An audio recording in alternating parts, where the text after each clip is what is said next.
Okay, good afternoon. Darating lang po natin galing sa site.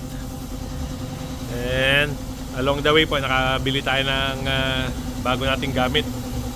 Ito pong wheelbarrow. And yung wheelbarrow po gawa na sa Bulacan. Parang binabackload na lang pala nila rito sa Isabela.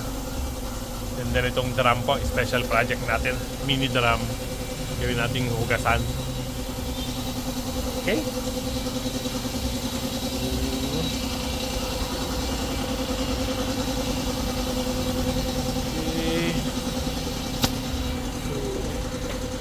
Natin itong ating nilagay na flexible ali. Okay. Yan.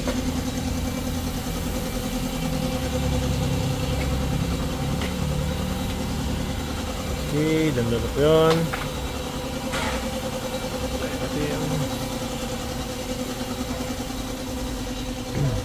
Ito po maganda pag merong top load or carrier.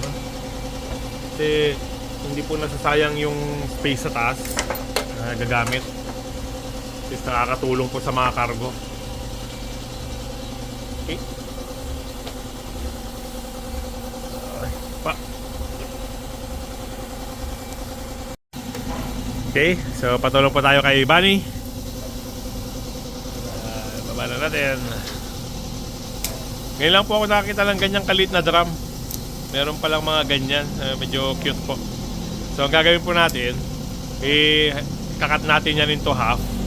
Then gagawin nating hugasan or multi-purpose, depende po, wala pang final.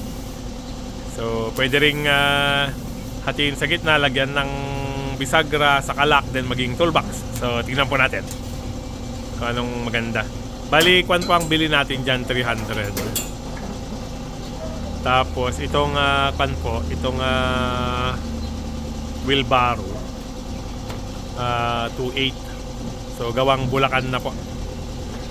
Okay, kaya ba ni? Pita ba niya? Okay. Kaya ba ni? Okay, dahil lang. Okay. Ang kagandahan po kasi nito, mga gawang kwan po, yung pasadya sa mga pagawaan. So, mas matibay po siya kaysa yung mga commercially available na sira kagad. Yan, ito po yung ating special drum. Okay, ulit lang po niya. So, gagawin po natin, ihahati natin dito sa gitna. And then, lalagyan ng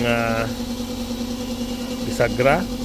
Then, lagyan po ng angular para open-close. Okay? Tingnan pa natin ang gagawin natin. Okay? Salamat po. Thank you, Bunny.